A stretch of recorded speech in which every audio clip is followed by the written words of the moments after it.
My name is Jeffrey Platt.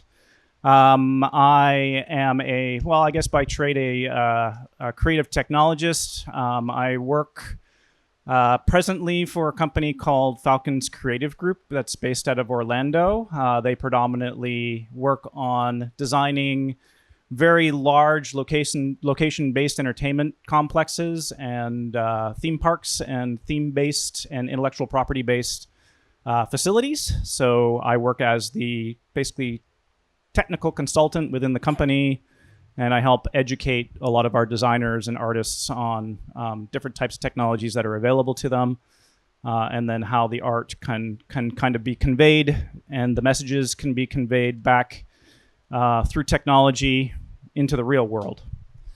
I've got a very vast background in live events. I've done a lot of concerts, concert touring. I've done television, film, and then one of the big projects that I recently worked on was the Las Vegas Sphere project.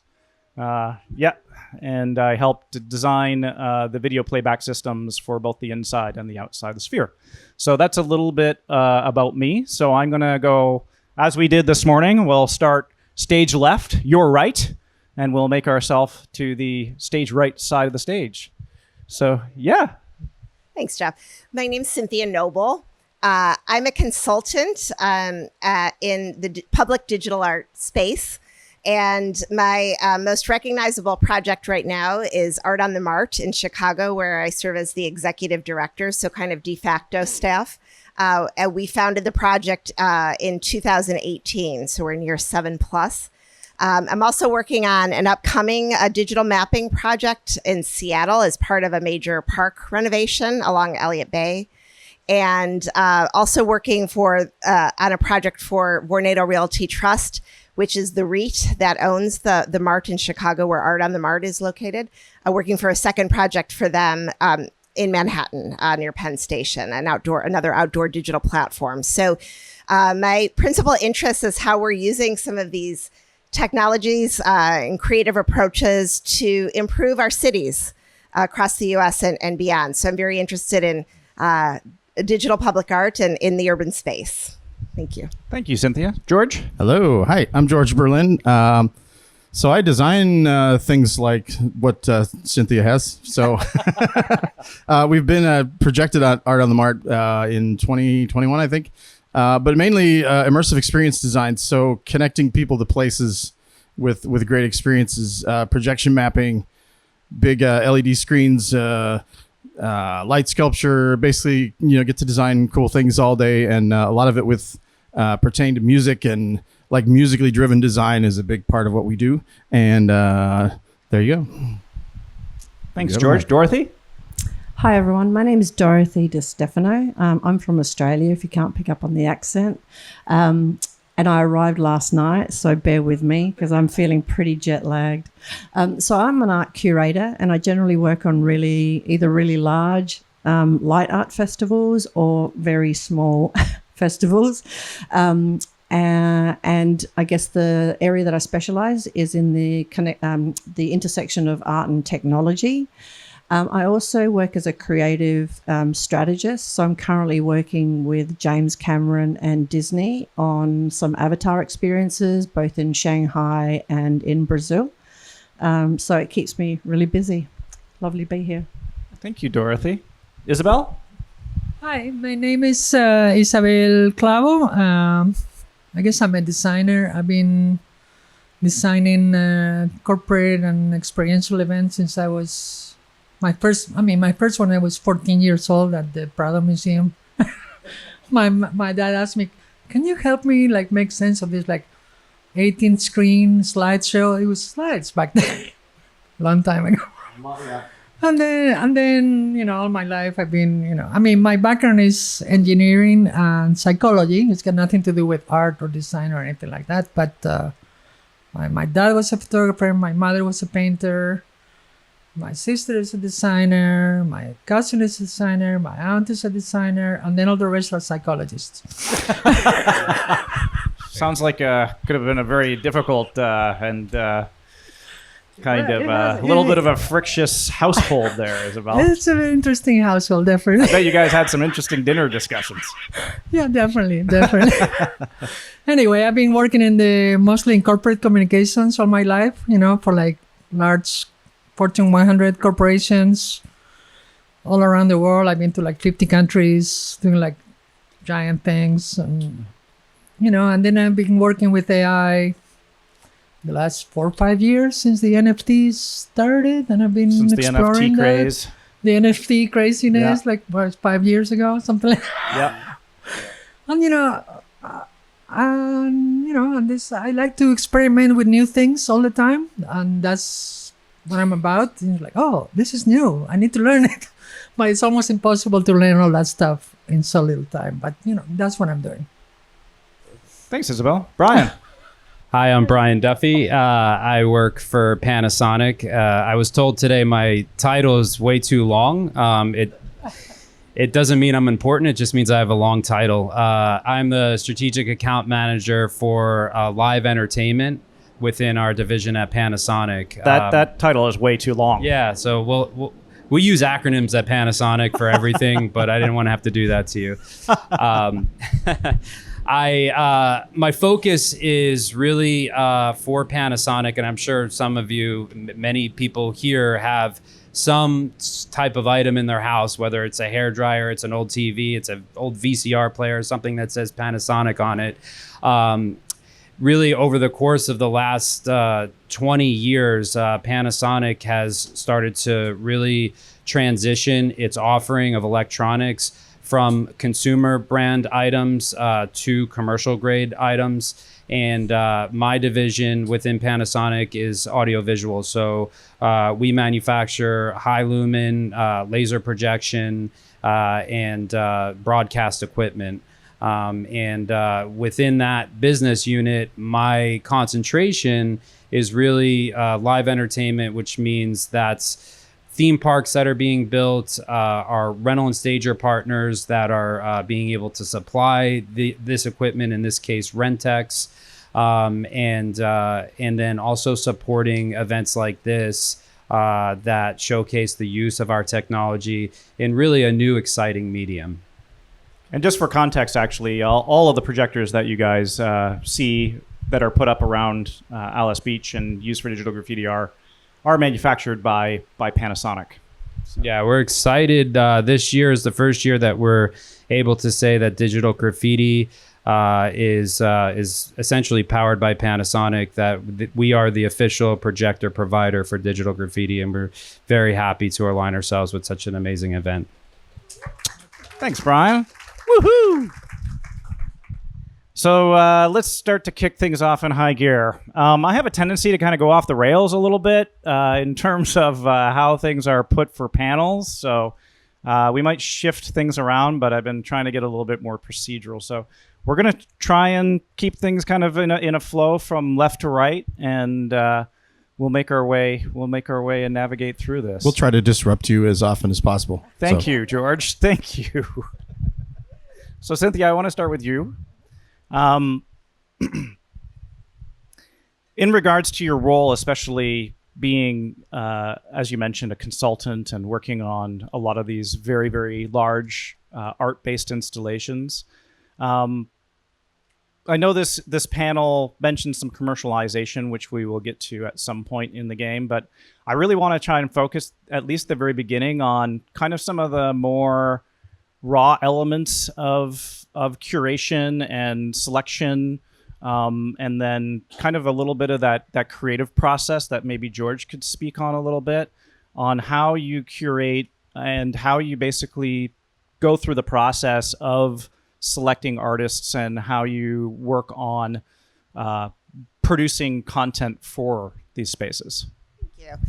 So Art on the Mart runs 9 months a year. So it's different in that sense than a festival that has the pop-up spontaneous quality, which is wonderful too.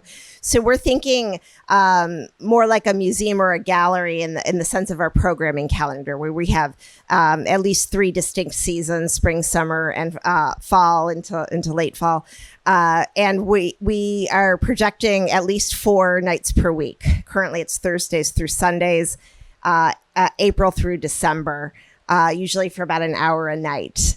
And so we're thinking, several years ahead typically. At this point, we're, again, as I mentioned, we're 7+ years into the project. And so we still want to be agile, but we're thinking ahead in order to best leverage the marketing communications plans that we have, and to really set ourselves up well for comfortable production processes also with the artists.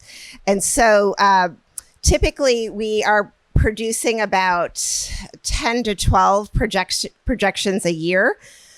With audio, we have audio capabilities. The best place to view Art on the Mart is on the Riverwalk in Chicago. And the Riverwalk includes some audio speakers that are installed permanently.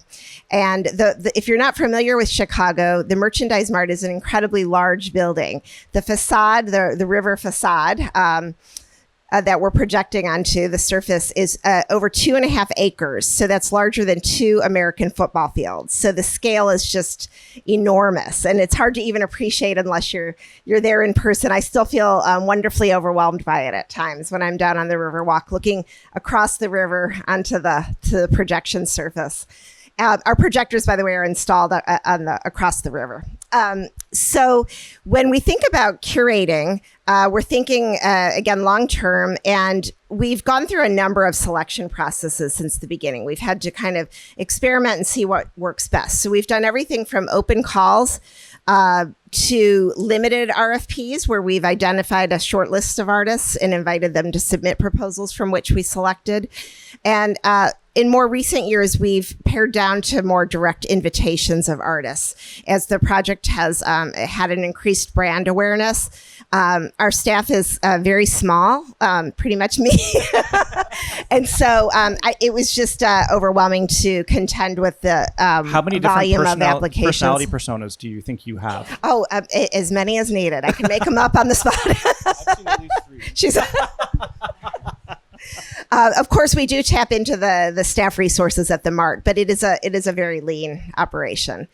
And we have a volunteer curatorial advisory board that helps me with the selection process. So, as I mentioned, currently we're at the stage of essentially identifying artists and making invitations because otherwise the process became super overwhelming.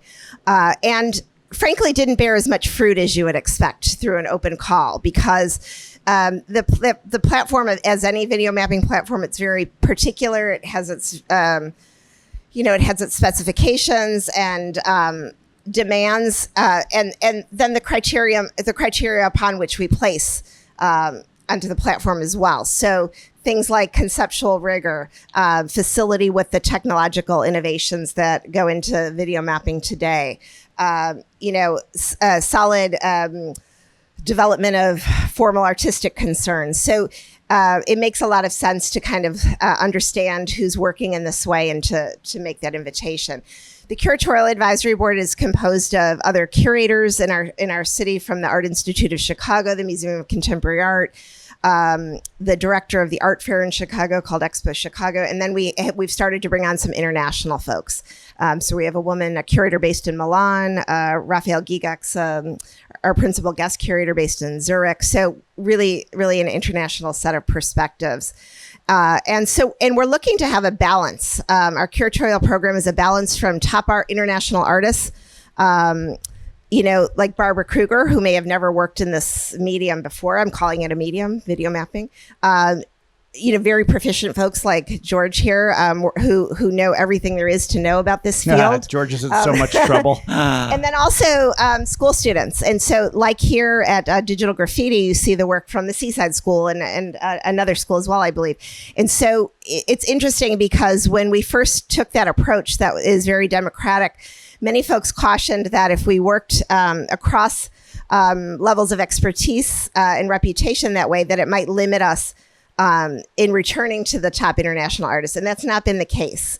Artists like Barbara Kruger, for example, have been actually quite thrilled to share the platform, not necessarily at the same time, but in a sequential way with students. And so I love that sense of community. And as I mentioned, that the aspect of the public placement of this work is and outside of museum and gallery walls is what drives me to engage everyone. George. What am I saying about next? Same thing? I'd love to hear your perspective from working on a project like Art in the Mart and going through that creative process versus things like digital graffiti, where things might be a little bit more unrestricted. Maybe things are more restricted in regards to working commercially versus the stuff that you can do more creative freedom or from a freedom perspective based on your art. So maybe you can give us a little bit of context on those, the contrast between those two. So I've actually had the privilege to be more of a professional projection mapping artist, doing this kind of thing all around the world, being commissioned and so on. It takes a hell of a lot of work, but the nice part is a lot of them don't direct me at all. I need to come up with better questions. Which is kind of great. But also, there's, I kind of look at it like, even applying for, Art on the Mart or other things, I get rejected all the time for a whole lot of things. And I know it happens, but people think, I do this for a living. I must be able to just call somebody up and get on somewhere. And I don't. I get rejected as much as everybody else. And maybe I apply more, but the difference is, I always find you have to have a really strong sense of what your creative voice is and what you want to put on somewhere for people to want to work with you at certain levels. Maybe if, some places. So how about like creative direction? Creative direction, a lot of times I don't really get much. I had a commission in Denver, somebody I had done a piece for, and he said, "Hey, we have a new space. Here's $20,000. Do whatever you want." It happens to people, but it's not always like that. Even on Art on the Mart, there's restrictions of, the piece I did there was for a gallery who was really, they were like, "What do you mean we can't put our name or our hashtags up there?" Like that's a commercial project for them to say, "Hey, it's just the restriction of the space." Or, I've done.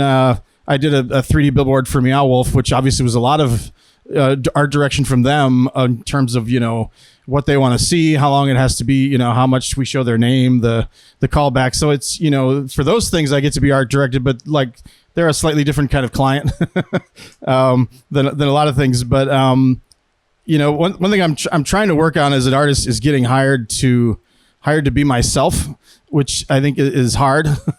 And you have to turn down things that are like, that just don't fit the direction you want to do. My style is kind of really neon, really shiny, happy, fun, positive things. I have to turn down like people want me to do a haunted house or something.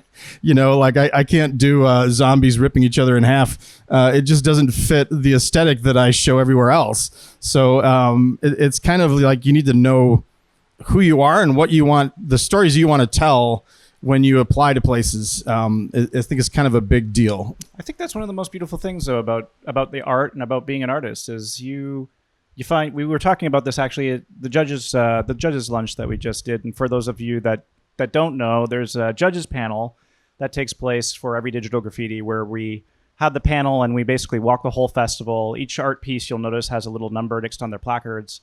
And we all have a very diverse background where we actually go around and we judge the different pieces, which will be announced a little bit later on today.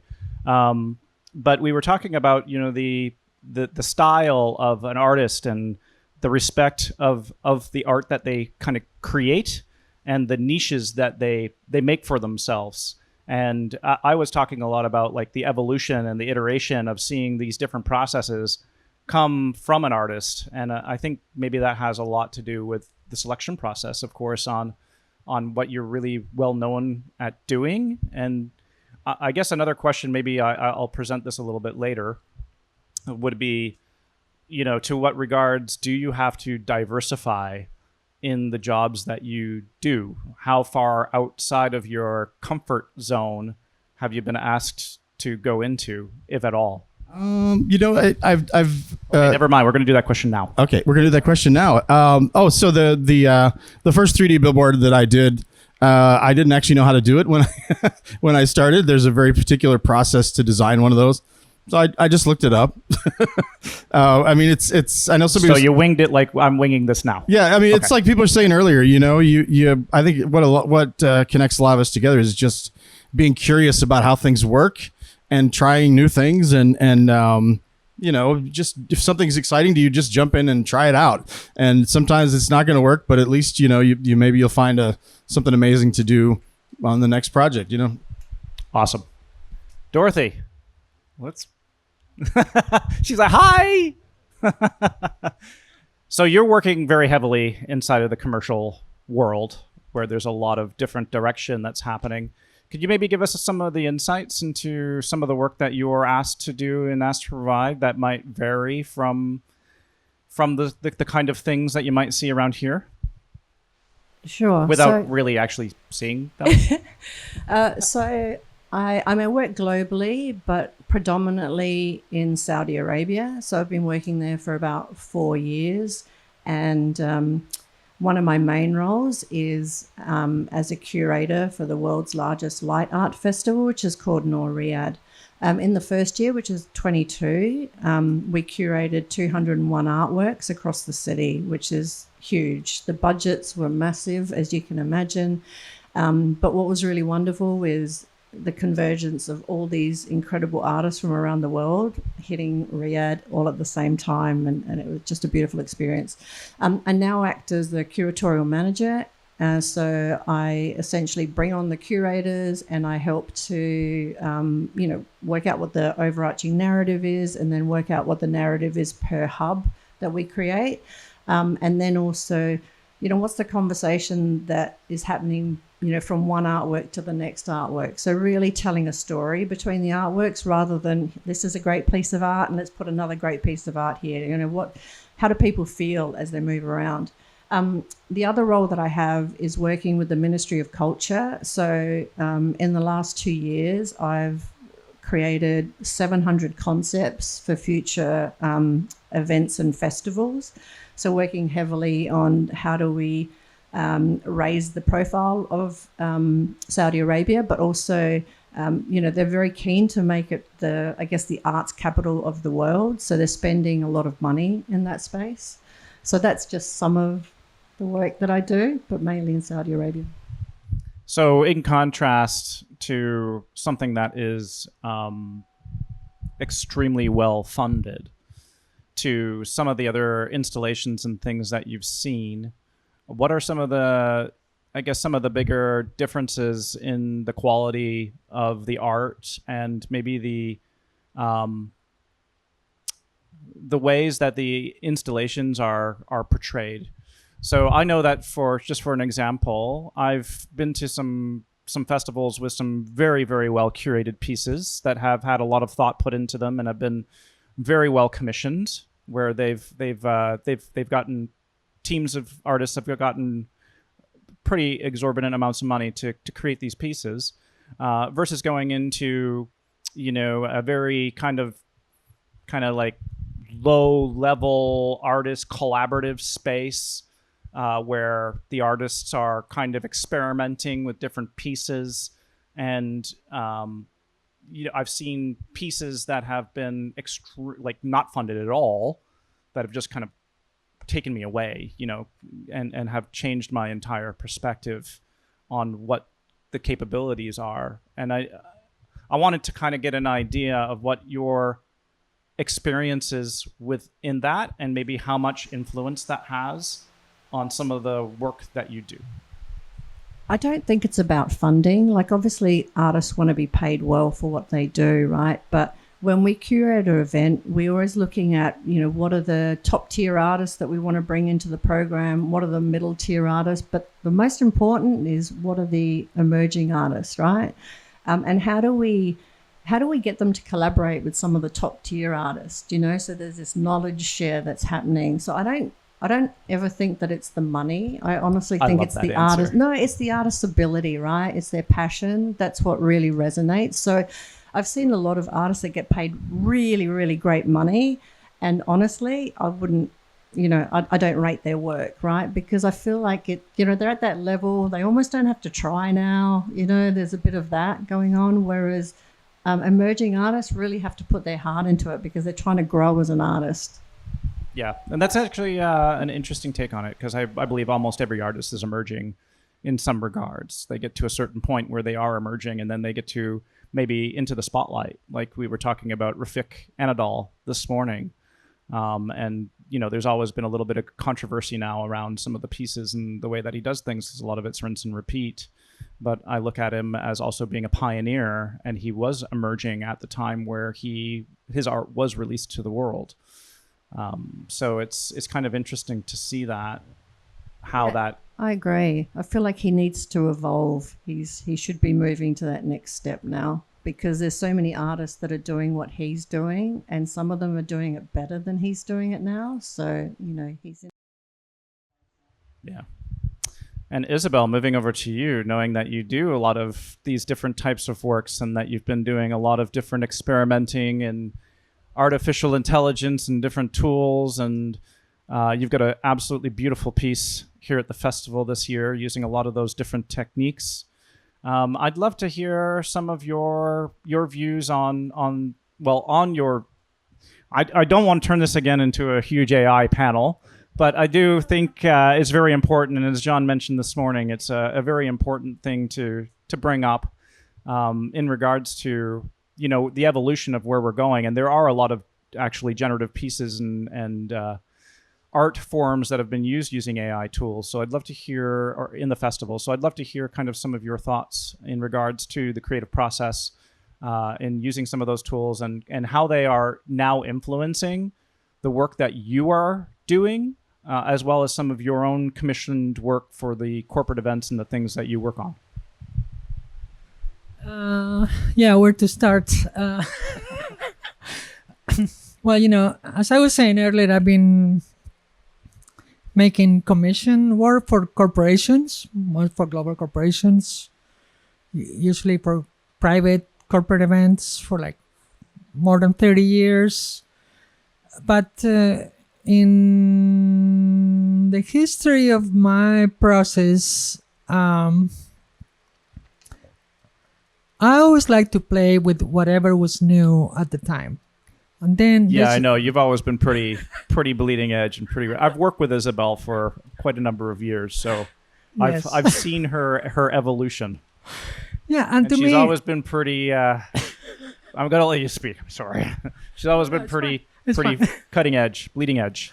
Well, to me, everything that is available out there is just tools. And then when there's a new tool, I want to see what this new tool is.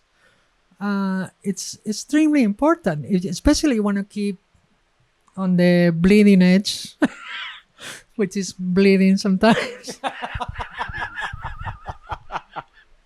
But it's like I started a way long time ago. It says when my dad, he asked me to work with him in some slideshow when I was 14 years old, back in Spain. I'm from Spain, but I live in New York. And then computer graphics came along, and I have been doing slides for a few years.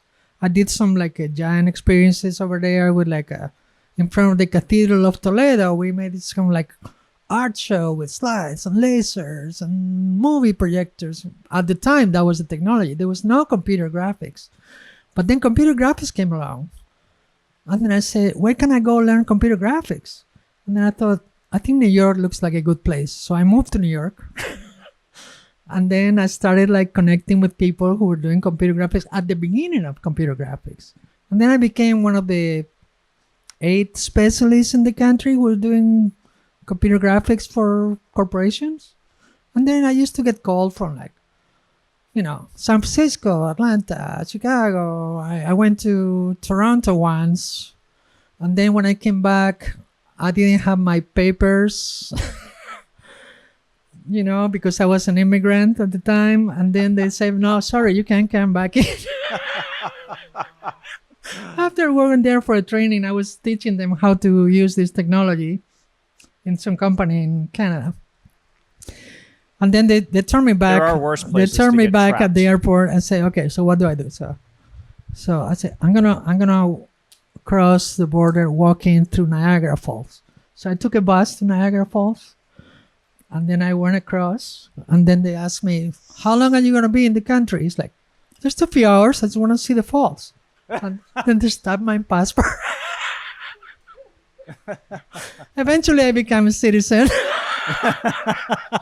But that was interesting times back then. But anyway, in terms of the technology and then what I do, I've been doing corporate shows, sometimes up to 100 million pixels with like 15 screens in big arenas.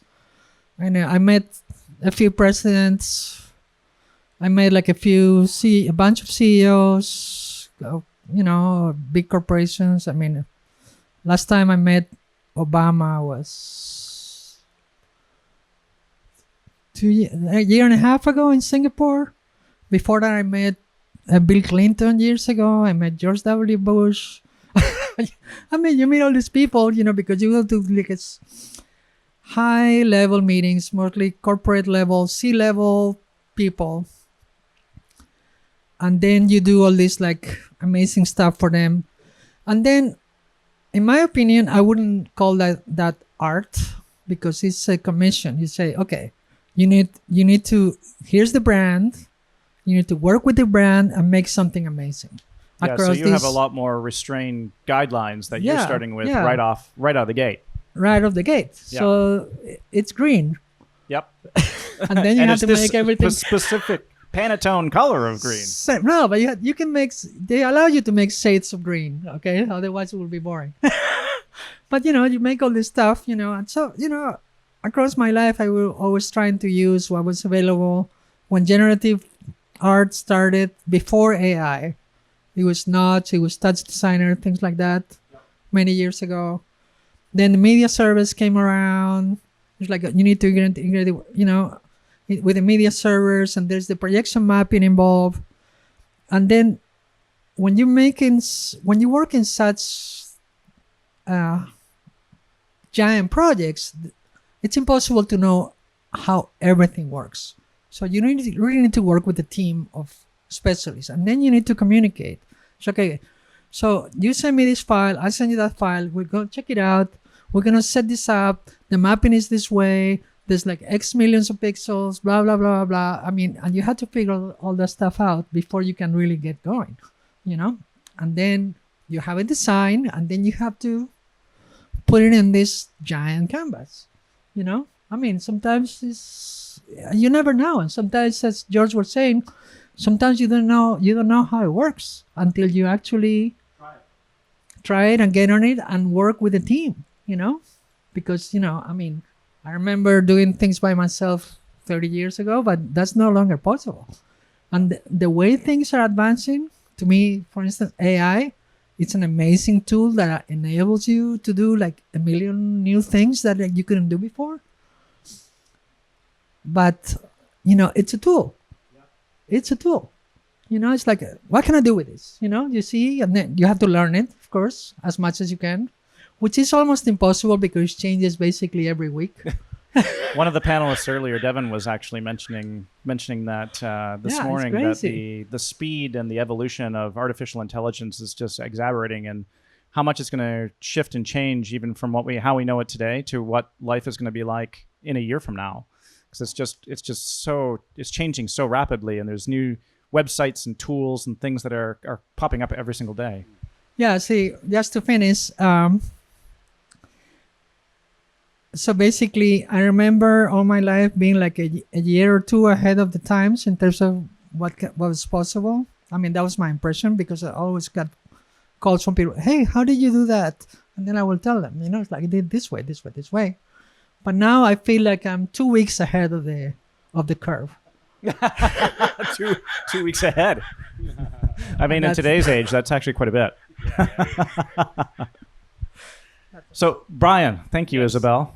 Brian, coming from the technology perspective and working on a huge diversity of different projects and different events, I'd like to kind of hear your perspective on how Panasonic and how you engage with the artists and how you engage with some of your clients in regards to the technology that gets specified and kind of maybe some of the direction that you help with your clients when you are working directly with them on, you know, I'm not going to say like the benefits, but in regards to just how the technology is used and how you guys kind of assist in the creative process in regards to helping the artists, you know, choose the right tools that they need for their job. Yeah, so it's interesting because for us as a manufacturer of a technology, you know, our existence is really predicated on being able to have the next evolution of technology. That's what keeps us in business, is being, you know, essentially ahead of that curve. Being 2 weeks ahead. We try to be. Yeah, 2 weeks. I'll take it. But ultimately, to do that, we have to understand, because the application, right, and how our products are being used in the world.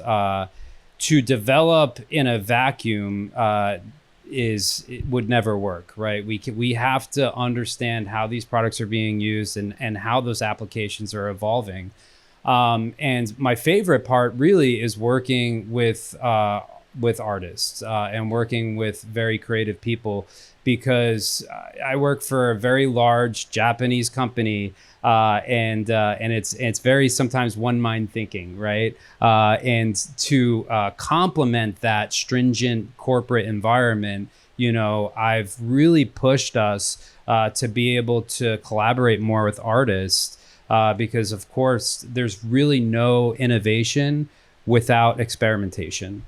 And we need folks to be able to say, okay, give me an early version of that beta. What, you know, whether it's a projector, it's a display technology, it's a switcher, camera, let me break it, right? So, and that's where we start to learn a lot, is working with artists, Imagineers, creatives, folks from Falcon, like Jeffrey, is to understand that this is the current limit, where the limits are on this current, you know, version, and how do we push it to its next phase? And is there an application for that next phase? Is really the question first. But I get a lot of interesting, some of my favorite feedback is working with artists directly, because there's such a creative approach to the use of our technology. And we understand for us that projection mapping is such a growing medium, and when you look at applications like we're here for this weekend, to permanent installations like at Art on the Mart, you see that, the technology becomes transformative to be able to use it just for a weekend to transform this town, or to be able to install it in Chicago and transform a city landscape. We really need the feedback from the artists and the people that are using it to be able to continue to come up with the right technology to satisfy those demands. Awesome. How's the audience doing? You guys still with us here? Yeah? Woohoo! Pardon? Wake up. Brian, what's one embarrassing thing about yourself? That's a good one. I guess one embarrassing thing I did recently, about like a year ago, is I had a commercial shoot on a Monday, and I decided to go on a boat on a Saturday. And if you can see my skin, it's quite fair. Were you radiating? Yeah. So I showed up to Disney on a Monday morning looking like a lobster, and I was shooting a commercial for it was Tiana's Bayou's Adventure. And but that's where makeup comes in. That's, makeup really helps for those types of situations. So yeah, that's a fun fact about me. I get sunburned so SPF 50, baby. There we go. I hear you, man. Yeah. I'm the same boat. Yeah. Isabel, how about you? I don't know where to start. The most embarrassing thing? Yep, or just an embarrassing thing. Like embarrassing for me, for example, I'm a hairdryer guy. I'll get out of the shower and I have an event or something, and I'll whip out that hairdryer and hair dry away like Oh, really? nobody's business. Oh, that's funny. Well, I don't know. I like to try lots of new things all the time. Lately, I've been trying my luck of playing live music. And to me, that was a difficult moment because, I was there on the stage for the first time by myself with my guitar. And I was making mistakes, because I was kind of So trembling. nervous? I was so nervous. Yeah. But Did you really like go down in flames? no, I didn't. I kept making mistakes, but I kept going as opposed to stopping and throw my hands in the air. Can you sing for us right now? Is that you gonna do that? Huh? I said, can you sing for us right now? Oh, give me a guitar. Anyway, but at the end, people applauded, so everything was okay, but it was difficult. That's great. Dorothy.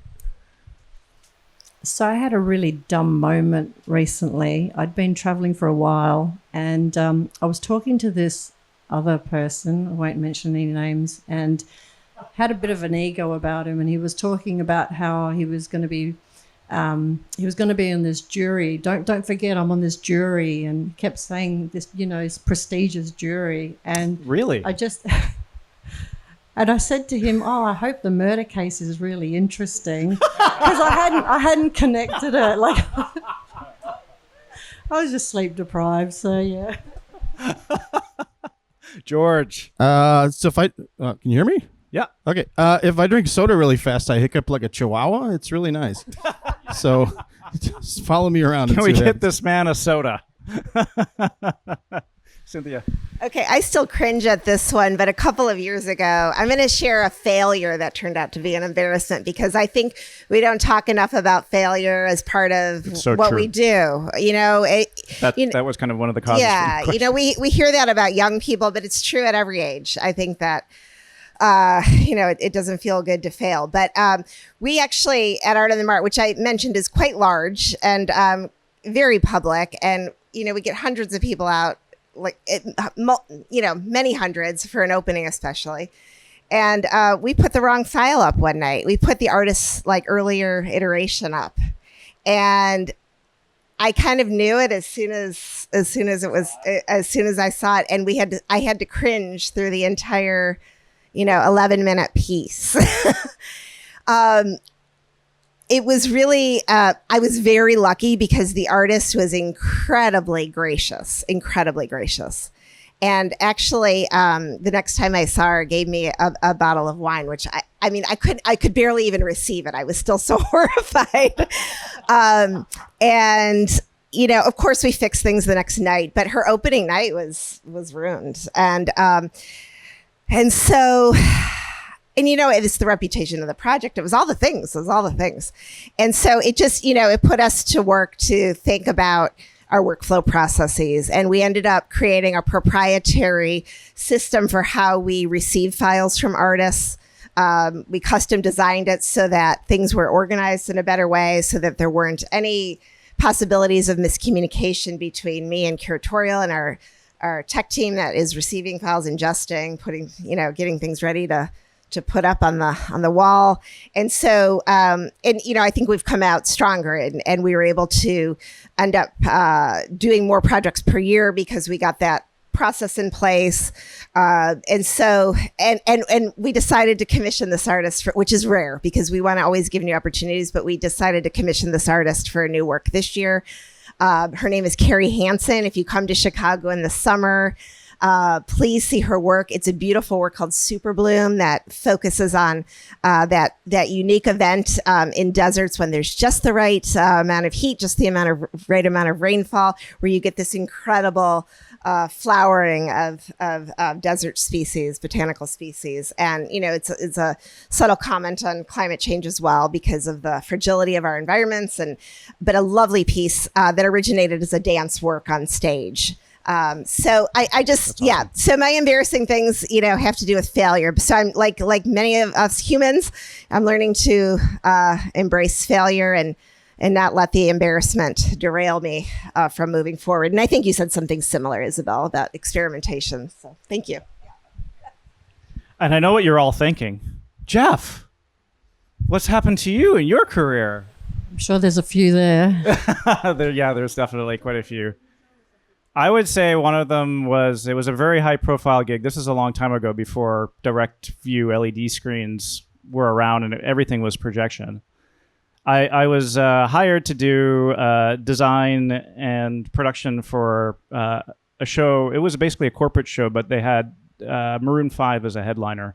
And this is back when Maroon 5 was really, really hot. It was held in Toronto, and I had created this beautiful set that had there's this thing called a kabuki drop. It's basically a curtain that runs on these solenoids, and you push a button and the solenoids open and the curtain drops and reveals the people. So I had created this kind of curved kabuki drop system that had the curtain on there, and the whole idea was to have Maroon 5 behind the kabuki drop, and then kind of do the main corporate part of the gig in front of it.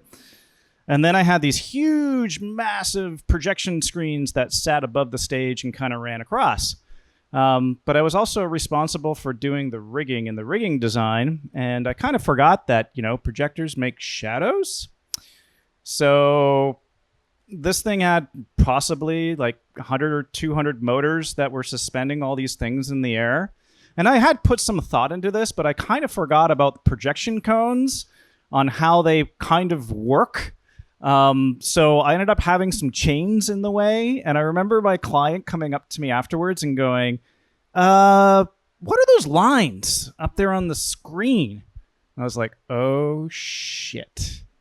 I forgot all about running, the full simulation. Back then, I didn't have any 3D software to simulate things or, projection. Everything was done two-dimensionally on paper and, mainly mathematically. But yeah, it was definitely a nerve-wracking time. Thankfully, I'd worked with that client for a very long time. And in regards to what you guys thought about the kabuki drop not working and it being epically failing, it actually worked flawlessly, and Maroon 5 was amazing and wonderful, and it was fun. So moving on, I'd love to hear, Cynthia, what some of your greatest achievements have been in your career, and some of the things that just kind of really come to your mind about the works that you've done and the works that you've worked on. Sure. So I'm an art historian, contemporary art historian, and actually come out of museums. I also, at one point, had a boutique cultural tourism business. So I was not in digital. I was very analog in a lot of ways. And I came to the thing I'm proud of that I want to describe is the inaugural launch of Art on the Mart in 2018. So I came to the project because I had contacted the Mart about offering some tour programming, and they said, well, we don't want your lousy tours, but we're thinking about this other thing. Do you want to come talk to us? And that's, how I ended up consulting for the project. It was one of those things, right place at the right time. And I had 8 months essentially. It was March. So it's a public-private partnership. And so we had to actually pass an agreement between Vornado, again, the company that owns the Merchandise Mart in Chicago, and the city of Chicago, because where the projectors are installed, there are 34 Christie box projectors installed in a special custom housing on the Riverwalk, again, across the river from the facade itself. And that's public land, the Riverwalk. So we needed to enter into a land lease agreement to be able to do this. By the way, this is an interesting detour, I think, but the agreement includes the provision that we cannot do branding, messaging, or logos on the facade, which has both been wonderful because it protects the curatorial program for the project. It's also limited us in terms of funding, so pros and cons. So we had a very short time from the time the agreement passed in City Council in say early March of 2018 to our launch September 29th, 2019. We worked with Obscura, who was subsequently absorbed by MSG, Madison Square Garden, who Know that to very well. build the Worked with, sphere, yep. to build the sphere, which Yep, you worked I on. worked a lot of those- worked So on a lot of those. another little detour, we created all the proprietary software, purchased all the equipment at their recommendation, and then when they were absorbed by MSG, we had to do it all over again because, yeah, exactly. You were a victim. Because we didn't have tech support anymore for that proprietary software that would run the system. So anyway, that's a side note. But so we worked fast and furiously with Obscura and many other teams to be ready for September 29th. And it was a very tense time in Chicago, especially in terms of race relations, because Laquan McDonald had been killed, a black man, by a white police officer named Jason Van Dyke. And the verdict of the trial was going to happen, we knew, sometime the week that we had planned for the launch. So we were not only worried about rain, but we were literally worried about, people's reactions to this trial, to the decision that was going to be made in the trial. And in fact, the verdict did come out the day of our launch, September 29th, and Jason Van Dyke, in my opinion, rightly went to jail.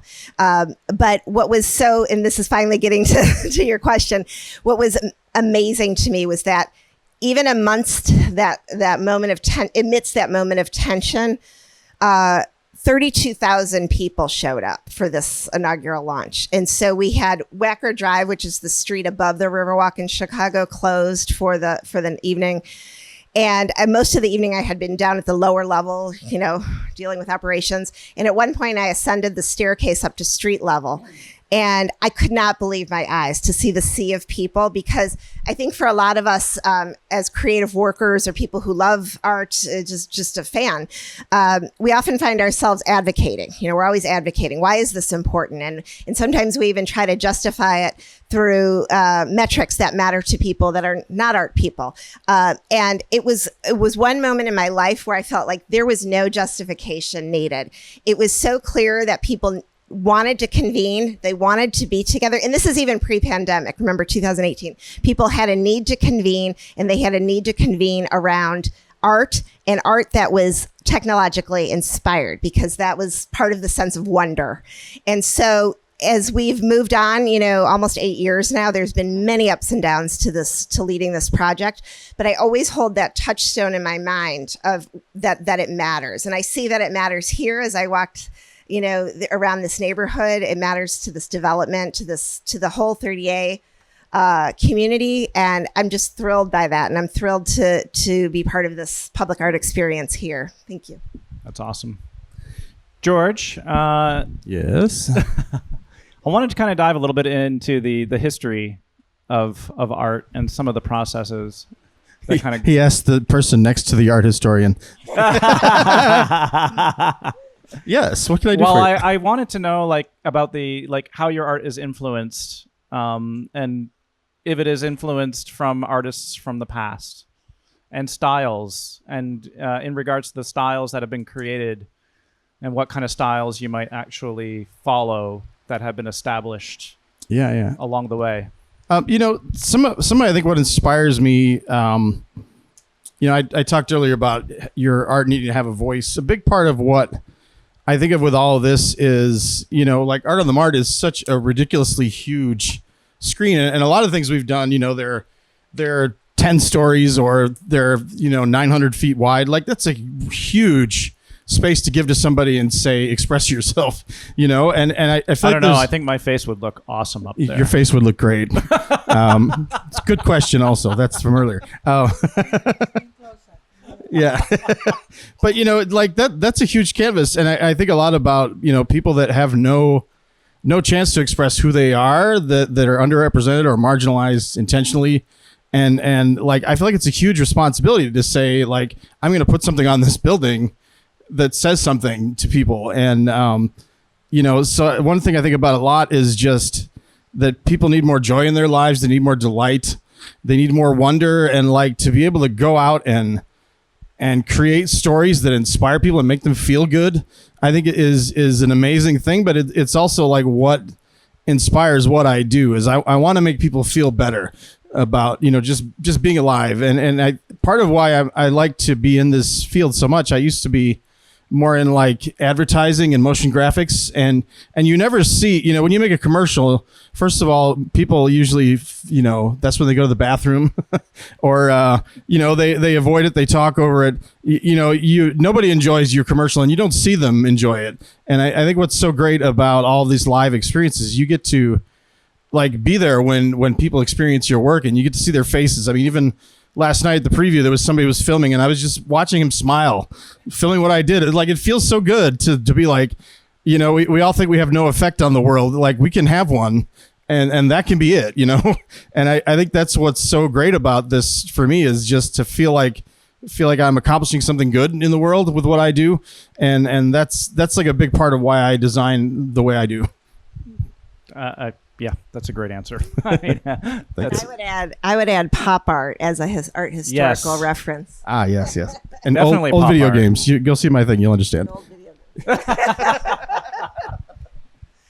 Dorothy, working with a bunch of different creative teams, and I'm sure a lot of different diversity and styles.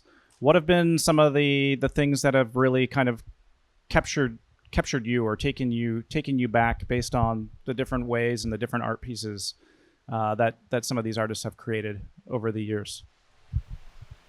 That's like asking me what my favorite song is. Kind of in an indirect way. I really try and candy coat these things. So yeah, kind of, yeah. There's something that pops into my mind, I guess, because it was a piece I was working with an artist called Christopher Bowder, who's probably one of the best light artists in the world. And I'd been wanting to work with him. I was a bit of a fan. I'd been wanting to work with him for a really long time. And I finally got the opportunity. And I mean, he's German. So you can just imagine that everything was precision. But yeah, I had the opportunity to work with Robert Seidel. He was here as an artist one year, and he was extremely particular on the work that he was doing. He was amazing. And so we created this epic piece. I can't tell you how many stories told it was because I can't do the conversion, but essentially we placed it in the middle of a desert, and it was this huge, incredible light art piece with a DJ playing underneath it, and it felt like I was never going to create something quite as epic like that again. Like it was just so moving. You had reached your pinnacle. The pinnacle had been reached. I felt like that. Yeah, it was quite moving. But then, I mean, in contrast, I get to work with all sorts of artists, and going back to I guess the question of what's a highlight of what you do. I was talking to an artist I'd never met before just last week. And I'd been curating a massive program. So I'd been getting up at 6 a.m. because in Australia, our time zone is just garbage compared to the rest of the world. So I'm waking up and having meetings at 6 o'clock, and then I'm finishing at like 10 p.m. at night. So it was just this insane couple of weeks of back-to-back meetings. And I'm an introvert, so you can just imagine me by the end of the day. I was anyway.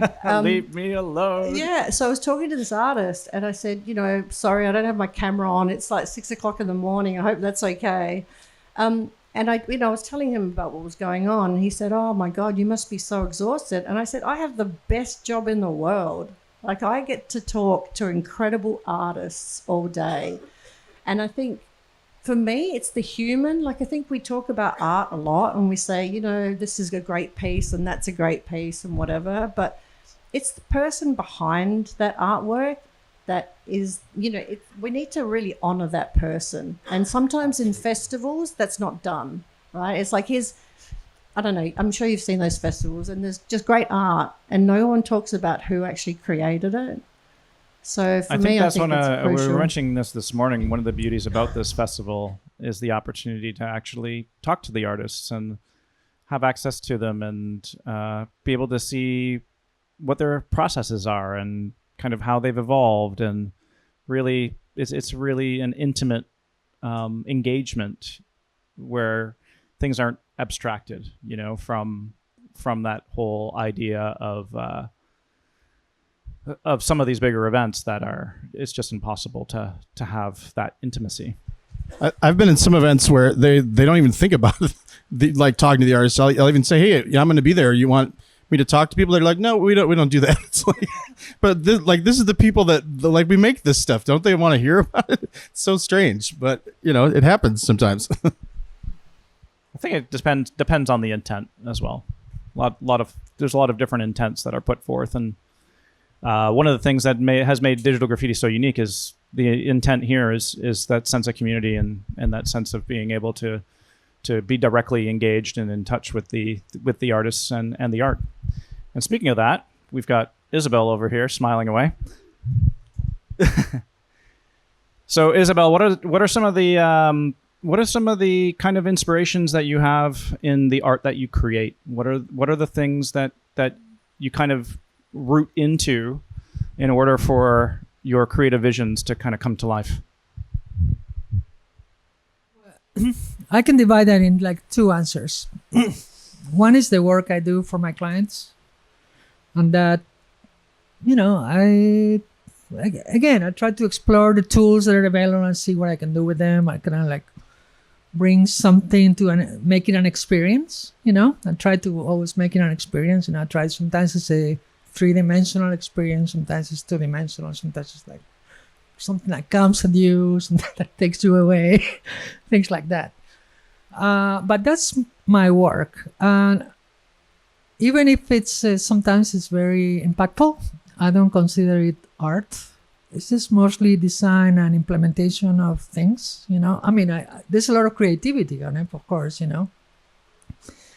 But I think the only place where I make what I would call art, I mean, I never considered myself an artist, even if I've been doing this for so many years, but only recently I've been considering being myself an artist as I started submitting my work to digital graffiti. Because I had to make something that is not a commission. I had to make something up, It's funny because I didn't really understand, actually this morning, John had mentioned the term content.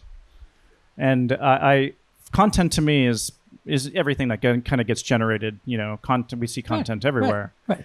But I think I've actually figured out that meaning, John, of content. And I think what you're actually speaking about is you've been generating a lot of content. That's yes, all my life. Yeah, specific. forever. Yeah. And now you've figured out the artistic side where you can create and produce your own visionary output on the media that you are now generating and creating. Yes, but the funny thing is, in my mind, is like what I know you are making content with guidelines, but how much artistic freedom have you had, or have you realized that you've had inside of creating that content? A lot. They always gave me a lot of creative freedom because they knew I had a, creative mind, and I wanted to like make bigger things or interesting things, and I always discussed with the executive producers and the directors. Yet you still did not consider yourself an artist, and no. I don't know. That's only a recent thing. When I say, I think in my idea, for instance, see, my daughter is an artist. She's 30. She just had her first solo exhibit in a gallery in New York City. She made 25 pieces, but she makes the art for making the art. Not for making money, not for making something out of it. She just she makes art because she likes to make art, which is not something that never happened to me. Only recently, I guess I've been learning from her, in a way. It's like, okay, well, maybe I can do it too, And I don't know. And then I also get a lot of inspiration from a historic artist. If I remember, there was one quote by Beethoven. They asked him, how can you be so creative? He said, no, I don't. I just copy Mozart.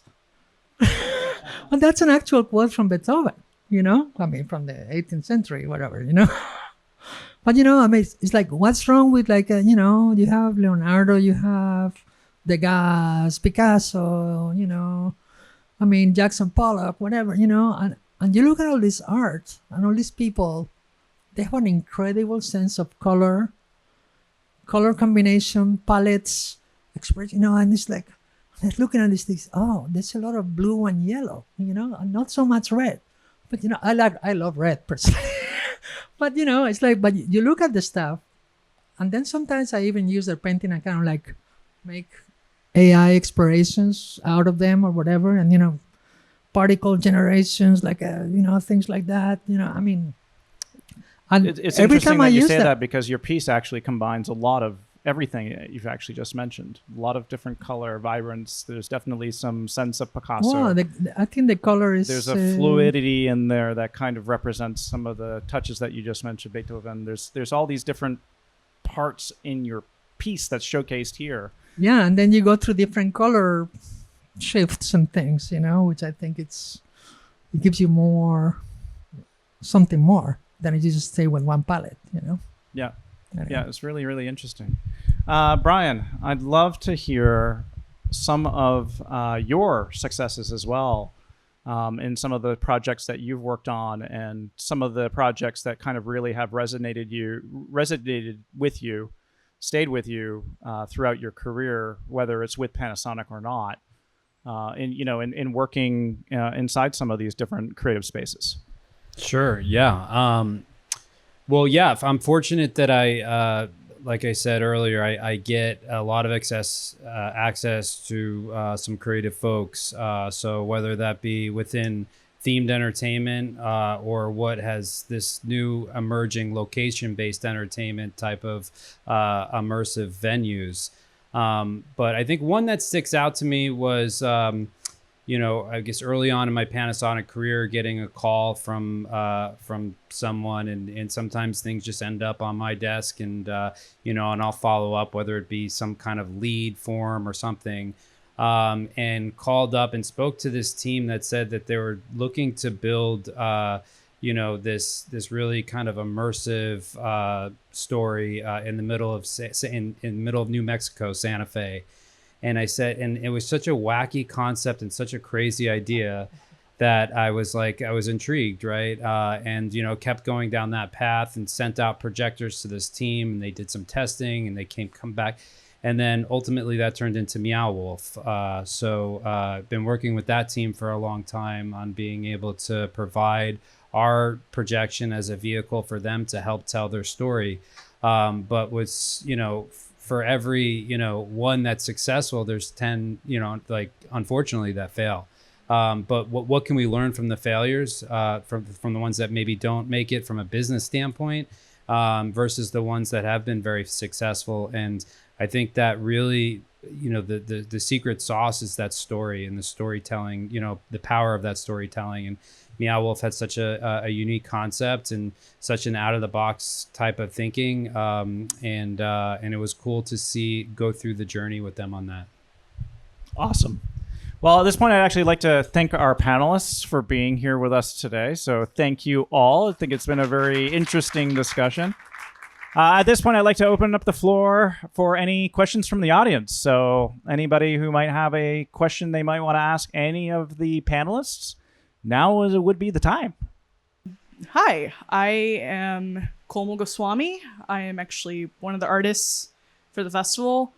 I guess one of the questions that I kept thinking about, especially when you started talking about the history of art, I guess I got more curious about the name of the festival, Digital Graffiti. Semantically, we have digital graffiti. Is this a showcase of art and design? Like, how do we think about this with projection mapping overall? Is what I'm wondering. That's a great question to try and answer. You know what? I know John's not on this panel, but I'm going to put John on the spot to answer that question, because I think John is going to be the best suited person as the curator to be able to give a really good response. Yeah, I think that's historically, you've got to remember the festival has been going for 18 years. So it's was the first iteration when people were like, oh, let's do something at, like, the walls are white. We could, I don't know, put projectors up and project things. That would be cool. And so people literally ran around getting projectors out of boardrooms and classrooms and anywhere they could scrounge them and figuring out how to scope out this idea. So the concept is, a kind of graffiti, something that's on the wall, and digital being that sort of intercessionary medium, because even 18 years ago, it's pretty clear to see that things were going to be somewhat in that domain. But I think, now it speaks to me to a sort of ephemeral nature. It's quite temporary. So the town takes on a really different character for these 2 days. And even people who hadn't been before, and they're like, "Oh, that was cool last night." I'm like, "No, that's like a sound check.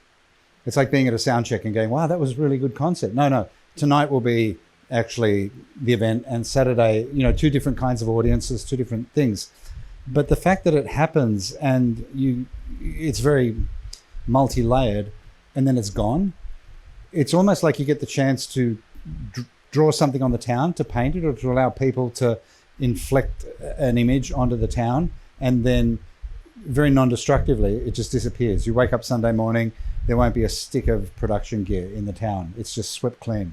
And that's I think that's something which everyone sort of loves, because they come here, and it's even the sense that that duration is something you experience, and then it's gone. Like as you leave, it leaves, it's all over.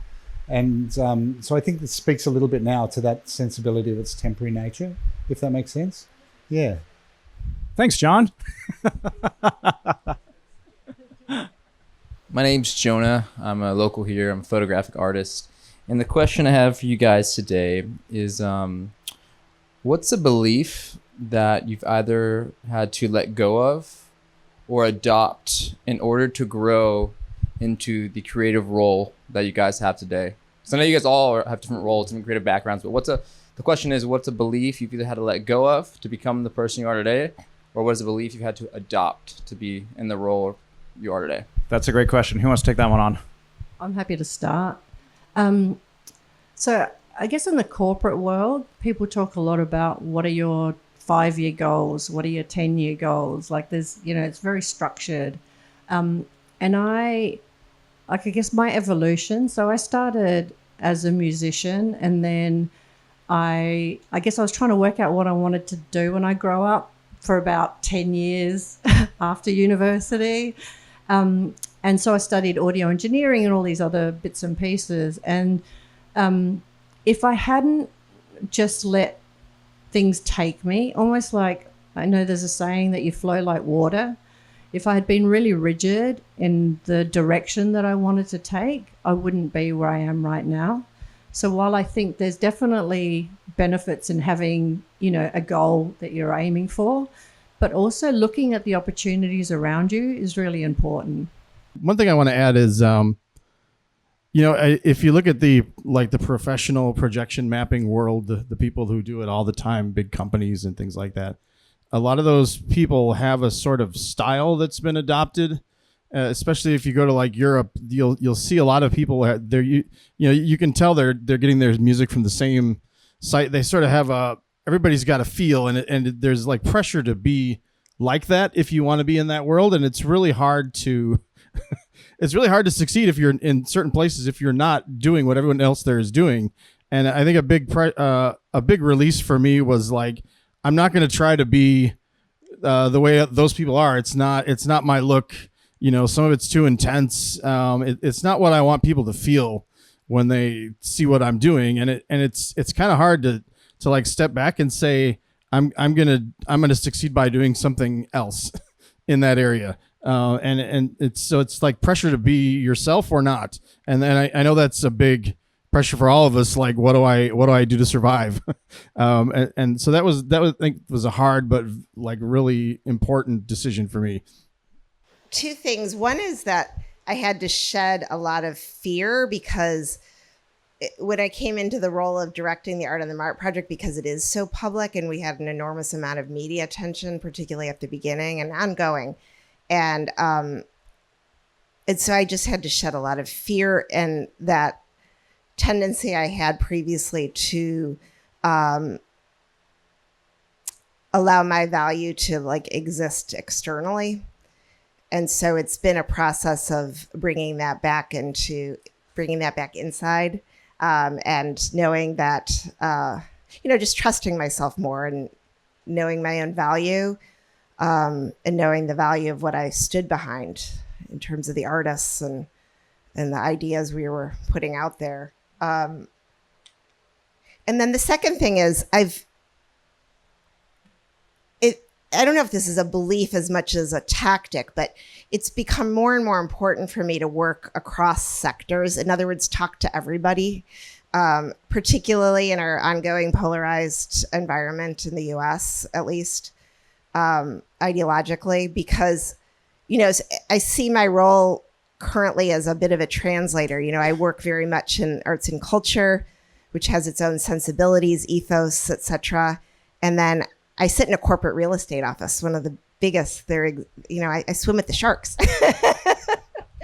And, to be able to bring those, make things a win-win, and with the city too. So when you look at the different entities, the public sector, private sector, arts and culture, which is, its own thing.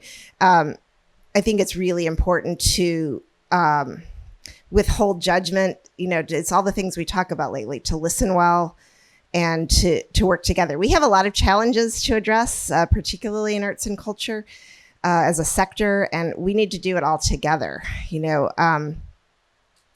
and so I think, it's about trusting ourselves as creatives. It's about partnering well with business. It's about, also, partnering well with government when it's appropriate. So that's something like that feels very important to me, that as I've evolved professionally, is to not limit myself to my own sandbox. And I would say that there's even, I want to add one little quick thing. There's even subdivisions, as you probably noticed, between, the fine art world, whatever that means, and then works made by creative technologists. And so, Isabel, I was intrigued with when you said, at what point do you feel the claim to call yourself an artist? And I would say to all the creative technologists out here, you're artists. I mean, and I came out of more of the fine arts museum world, and the most brilliant pieces that we've manifested are because there's a collapse of those categories where there's a trust between people who have the technological know-how and the creative know-how. And sometimes that's in one person, sometimes it's not. It comes through a team. But those are the most brilliant pieces, right? Where they're hitting all the notes of technological mastery, and playing with new techniques, artistic conceptual rigor in an art historical fine art sense, philosophical sense. And also understanding things about, the formal concerns. And lastly, what it means to exist, to make art that's going to exist in the public realm, because that's a sensibility in and of itself that I really deeply appreciate. An artist who can take their work outside of museum and gallery walls and have it speak to multiple audiences and to trust your audiences. So we trust artists and we trust audiences, and and I guess I'll end on that note that I think trust is huge, again, across all sectors right now. I think that's a missing link that I want to continue to evolve into myself, is to continue to build trusting relationships with all kinds of people. I'll try to answer your question based on my experience.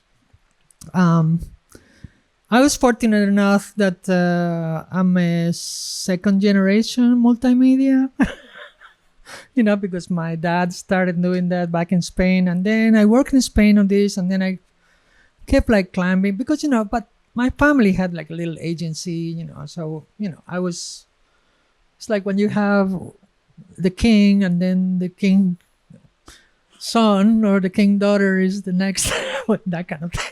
What you learn from your, that's but then I was working on that for a few years, and then I decided to come to the United States. And then people knew me over there in Spain because I had done some sizable projects, in a bank or in a cathedral, things like that. But I came here, and then nobody knew who I was. So I landed in New York. I landed in Times Square, with my suitcase and say, okay, so where do I go now? I had no plan. No plan whatsoever. But, I went to a hotel, I called a friend of a friend. He's offered to put me up for a few days. And then I started visiting production companies here, which I had names for. I called them, hey, I'm visiting from Europe and I would like to see how you guys do things here. I started visiting and then I went to like 5, 6, 7 companies. And then I arrived to my 7th company. They all were very nice. They showed me their stuff. It's like, okay, well, it's interesting. It's the same thing with you over there. Pretty much, there were some things I didn't know, but in the 7th company I went to visit, and the owner says to me, what is it that you really want? And I said, well, I want to work for free and I want to learn. And she said, you're hired. So I started working in that. It was a video post-production company, and I learned a lot. But then the 3 weeks after working there, they hired me. They actually hired me because they saw value in what I was doing. That was one thing that I found opening doors for me. But, of course, it's easy to say I'm going to work for free. It's not easy working for free, I was just like, yeah, especially coming into a new country and right. Yeah. But then I came here for a month, and then 30 years later I'm still here, and I make like the most giant things. But anyway, another way I found to meet professionals and new people, in my history, over the years. I remember when the new technology will come around, and then I will take a class or a seminar like, media servers or notch technology or whatever. I will go, and then I will meet other people there. And then you do a lot of networking, and you connect with others, and then things happen, because then you start putting things out there. They see your stuff, you see their stuff. And then, maybe you can help me with this project. And then it's a way to get into bigger things. It's funny because I see a commonality to what Cynthia just said about shedding your fear. Yes. And yes. It sounds like you've done an amazing job in doing just that. You've shed away a lot of this fear and had the confidence to kind of move forward, put yourself out there and make these network-based connections that have helped further you inside of your career. Yeah, definitely. I mean, networking is fundamental, especially these days, I was talking about this earlier. I think one of the biggest challenges that I have myself personally is when I started in my career, I've always been really interested in the way that things work, and interested in the way processes are made, interested in the way things are done and bolted together. My dad always told me that the best way to learn how to really drive a car is understand how it works.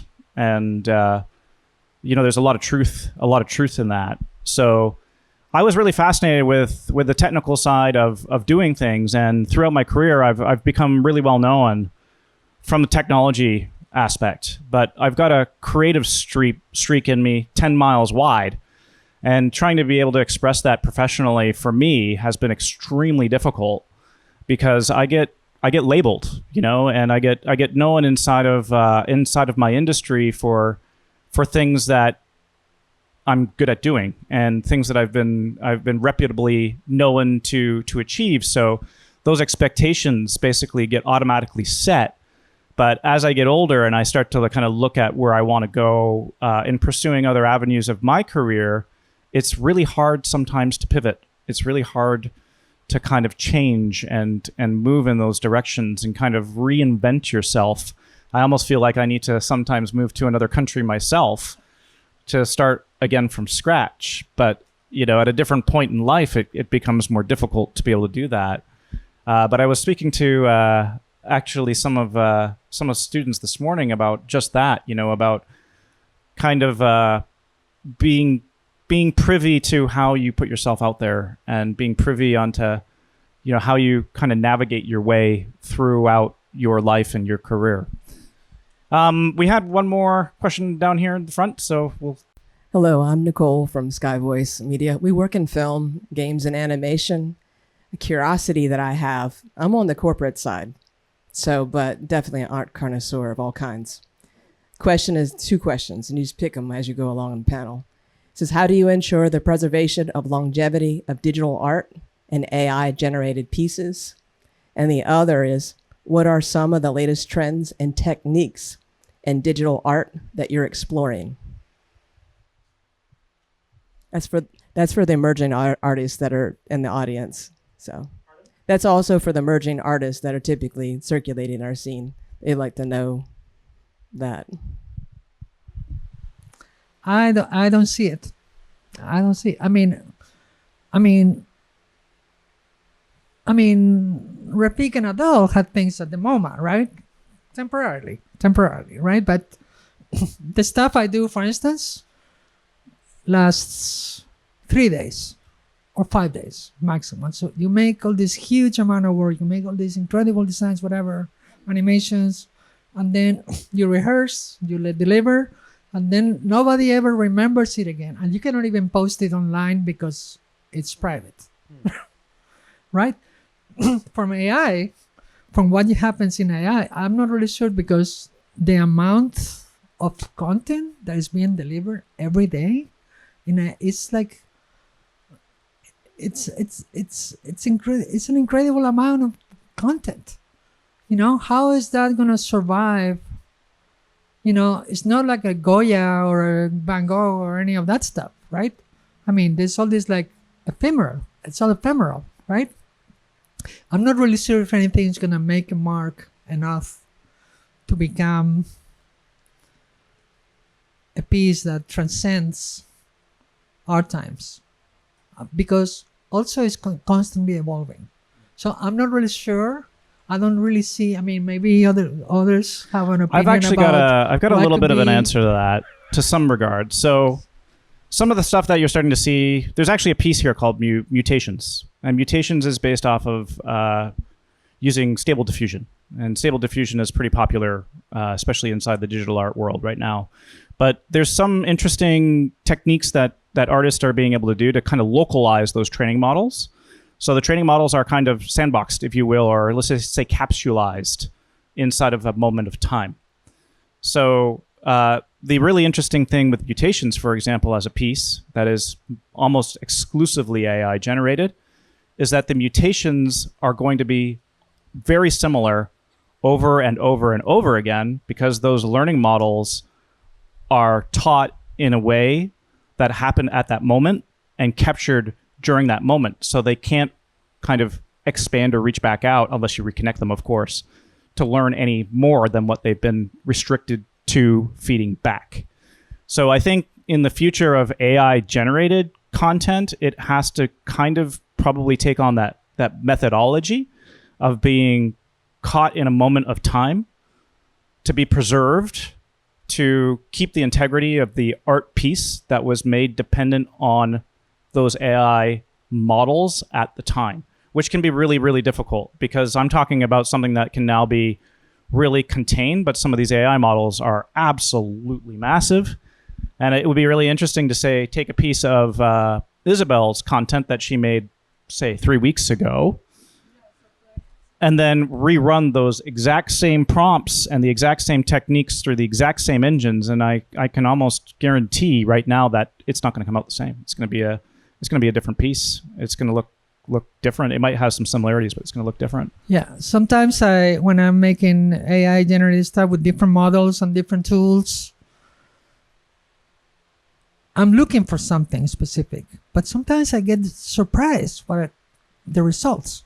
To me, one of the most challenging thing about AI tools and all tools is the predictability, and then to be able to make revisions and changes, which is not, in AI, it's like you can make an alternate version AI of is it. not good in iterations. It does not like to iterate. It's like, it's like, oh, let me try this. Oh, that's beautiful. And send it. You know what I'm saying? I'm with Isabel that I'm not optimistic about issues of preservation, but I think there's a question behind the question, which is, does that matter? Because and I'm not staking an opinion here, just presenting a new set of questions. And it's rooted in the very idea of how we define art now. So I'm going to pull up an art historical exam. I'm going to put my art historian hat on. If you think of Marcel Duchamp, who was the Dada surrealist conceptual artist in the early part of the 20th century, his most famous work was that he placed a manufactured urinal in an art world context in a gallery, signed it with the manufacturer's name as if it were an artist's signature, and called it art. It was the advent of the found object, the idea that but what happens with that act, it was a radical act at the time, is it pushed the envelope for what art could be. It asked us to reconsider, or at least name, what our criteria for art include. So if you're offended by that act, even in 2025, and you might be, and that's fair, it calls upon questions of, again, your definition, your criteria for art itself. So does your definition of art include the fact that there has to be a highly demonstrated level of craftsmanship? Does it have to be an original? Does it have to be unique in the world? Does it have to be made by one author? And most importantly, does it have to endure? Most saliently for this conversation, does it have to endure? And so I think art, whether it's made with AI tools or just digital art in general, that pose challenges to traditional methods of preservation and conservation, I think it does merit asking the question, what is gained and what is lost by preserving? We know what's lost is the trace of that particular form of the artwork itself as it existed in one moment, and specifically in the case of AI.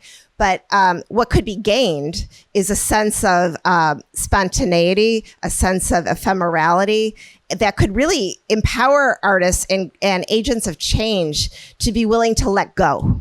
Because when you let go and you make friends with a kind of destructive act, we think of it's codified in like the Hindu pantheon as Kali, right? The destructive force. So if you decide, I'm not Hindu, I'm borrowing here, but if you decide you're going to embrace that kind of energy, like what is it for you to do next?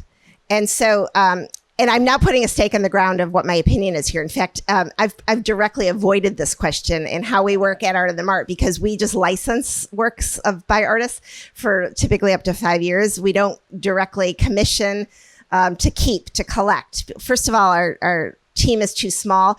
I also know, coming out of museums, I have a little window into the current research on conservation and preservation of these kinds of works, even with museums, and nobody knows what they're doing. So I've sidestepped the question, but I'm also I continue to ask the underlying questions to that. I want to add a little bit to this and just some of my thoughts. We're going to wrap up here soon, but I'm going to bring up 3 really bad letters that kind of really stain the art community in a lot of different ways. NFT. NFTs, I think, are a method of being able to lock in and preserve digital art. They were really based around securities and being able to do transactions, and they actually really did have good intent. I think, like a lot of other things that we end up creating and we end up inventing, might have really good intent but can easily be exploited. And I think one of the biggest problems with the NFT world was it really heavily got exploited from the beginning and really kind of created a bit of a stain. But the method in which they can be used and that they can be utilized are definitely a way to preserve digital assets, because they do get tagged. They do get basically what they call minted, which basically freezes them in time based on how those assets are. And then, of course, they can be basically sold just like any other piece of art, physical art can be, from one owner to another. And I'm still actually a very strong believer that NFTs have a place in some form or another, or let's just actually widen it up and expand it and say blockchain. Blockchain's always been a thing, and it is a thing. It actually handles all of our financial transactions behind the scenes, whether you see it or you don't see it. Blockchain is being used through all of these big banks in being able to manage transactions. So I still think that there's a viable place for it inside of the digital art world and digital art community is trying to figure out and navigate how that can work on a larger scale and how it can also be fully portable in the ways so that it's kind of seamless to the ways that we work and we are together. Because the technology itself is, I think, a very much utilitarian, and it's a really good utilitarian use. But it's just still in its infancy, I think, inside of our world. And there's yet to be really a good, accessible, agnostic way to be able to navigate using those technologies to preserve digital art.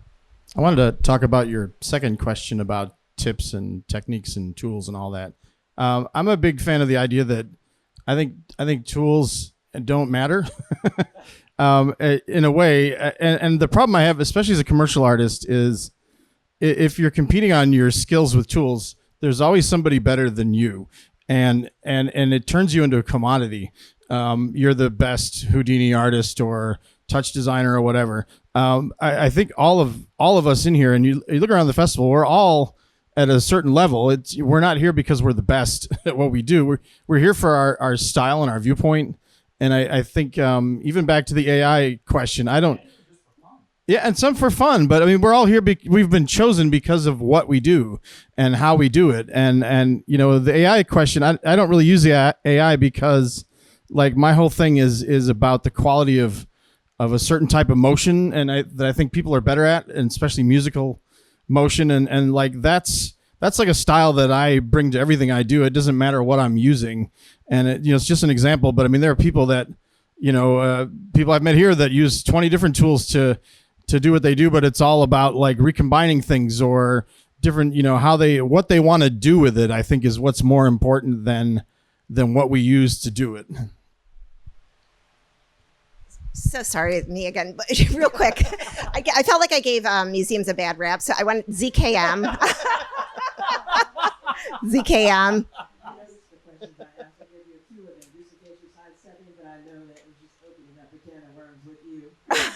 Yeah, but I just wanted to offer that at least, and I won't keep the mic. But ZKM in Karlsruhe, Germany, is in the museum and research world probably doing the best job of thinking about preservation. So I wanted to offer that. And in terms of trends, I would point to the Onassis Center in New York is doing really cool stuff, really cutting edge stuff that and then also always looking to the new museum, also in New York. They have their new ink program that is bringing artists in for residencies and doing some great innovative stuff that's ended up on our platform. That's awesome. All right, I think we're going to conclude here. So thank you very, very much once again to our panelists.